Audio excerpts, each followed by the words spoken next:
തിരുവനന്തപുരം പത്മനാഭസ്വാമി ക്ഷേത്രത്തിലും വലിയ തിരക്കാണ് വിഷു ദിവസം അനുഭവപ്പെടുന്നത്. ഡാൻ കുര്യൻ തയ്യാറാക്കിയ റിപ്പോർട്ട് കാണാം. മേടപ്പുലരിയിൽ വിഷുക്കണി ദർശനത്തിനും വിഷു കൈനീട്ടം വാങ്ങുന്നതിനും വേണ്ടി എല്ലാ പ്രധാനപ്പെട്ട ക്ഷേത്രങ്ങളിലും വലിയ ഭക്തജന തിരക്കാണ് അനുഭവപ്പെടുന്നത്. ഞാനിപ്പോൾ ഉള്ളത് ശ്രീ പത്മനാഭസ്വാമി ക്ഷേത്രത്തിൻ്റെ കിഴക്കേ നടയിലാണ്. ഇവിടെ പുലർച്ചെ 3 മണിക്കാണ് നട തുറന്നത്. അതിനുശേഷം പിന്നീട് 5:30-ക്കും നട തുറന്നു, പിന്നീട് 8:30-ക്കാണ് നട തുറന്നത്. ഈ 3 സമയത്തും വലിയ ഭക്തജന തിരക്കാണ്. സംസ്ഥാനത്തിനകത്തു നിന്നും പുറത്തു നിന്നും ഉൾപ്പെടെ നിരവധി ആളുകളാണ് വിഷുക്കണി ദർശനത്തിന് വേണ്ടി വിഷു കൈനീട്ടം വാങ്ങുന്നതിനൊക്കെ വേണ്ടി ഇവിടേക്ക് എത്തിയത്. എന്നോടൊപ്പം ഇവിടേക്ക് എത്തിയ മറ്റ് ജില്ലകളിൽ നിന്നും ഉൾപ്പെടെ ഇവിടേക്ക് എത്തിയ ചില യുവതികൾ ചേരുന്നത്. എവിടെയാ സ്ഥലം? മലപ്പുറം. ആദ്യമായിട്ടാണോ ഇവിടെ വരുന്നത്? ആദ്യമായിട്ടാണ് തിരുവനന്തപുരത്തെ വിഷു ആഘോഷിക്കുന്നത്. എങ്ങനെയുണ്ട്?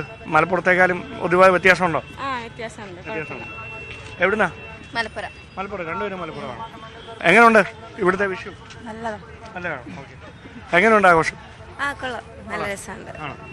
ഈ ക്ഷേത്രത്തിലെത്തുന്ന ആദ്യമായിട്ടാണോ വിഷുക്കണി? ഞാൻ നേരത്തെ വിഷുവിന് ഫസ്റ്റ് ടൈമാണ് ഇവിടെ വരുന്നത്. ഇവിടെ കേറാൻ പറ്റുമെന്ന് വിചാരിച്ചത്, നല്ല തിരക്കെന്നാ വിചാരിച്ചത്. ഇപ്പൊ കുറച്ച് തിരക്ക് കുറവുണ്ട്. അപ്പം എല്ലാവർക്കും ഹാപ്പി വിഷു. ഹാപ്പി വിഷു. ദർശനം കഴിഞ്ഞു. ദർശനമൊക്കെ കഴിഞ്ഞു. എല്ലാ വർഷം വരാറുണ്ട് ഇവിടെ? വരാറുണ്ട്. വിഷു കൈനീട്ടം വേണ്ട ഇപ്പൊ ഇവിടുന്ന് കിട്ടി, വീട്ടിൽ നിന്നും കിട്ടി. അങ്ങനെ സീരിയലാണ് വർക്ക് ചെയ്യുന്നത്. ഈ ഒരു വർഷം ഒരുപാട് പ്രതീക്ഷയോടെയാണ്? അതെ, തീർച്ചയായിട്ടും. എല്ലാ വർഷം വരാറുണ്ട്? എല്ലാ വർഷവും വരാറില്ല. എന്റെ സ്വന്തം സ്ഥലം കൊല്ലമാണ്. അപ്പൊ അവിടെ കൃഷ്ണൻകോവിലുണ്ട്, അവിടെ പോവാറുണ്ട്. പിന്നെ ഇവിടെ ഇപ്പൊ ട്രിവാൻഡ്രത്തോട് ഷിഫ്റ്റ് ചെയ്ത ശേഷം ഇവിടെ വരാറുണ്ട്.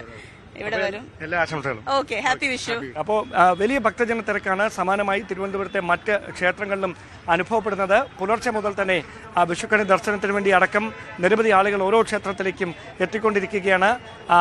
ഐതിഹ്യങ്ങളിലും പ്രതീകങ്ങളിലുമൊക്കെ പൈതൃകമായി നമ്മൾ എടുത്തു പറയുന്ന ഒരു കാര്യം, വർഷം മുഴുവൻ നീണ്ടു നിൽക്കുന്ന ഐശ്വര്യത്തിൻ്റെയും സമ്പൽ സമൃദ്ധിയുടെയും ആഘോഷമാണ് വിഷു. അത് അങ്ങനെ തന്നെ ആകണം എന്ന ആഗ്രഹത്തോടെയാണ് ഓരോ ഭക്തരും ഇവിടേക്ക് വിഷുക്കണി ദർശനത്തിന് വേണ്ടി എത്തിക്കൊണ്ടിരിക്കുന്നതും. ക്യാമറമാൻ സി വിനോദിനൊപ്പം ഡാൻ കുര്യൻ, ന്യൂസ് 18.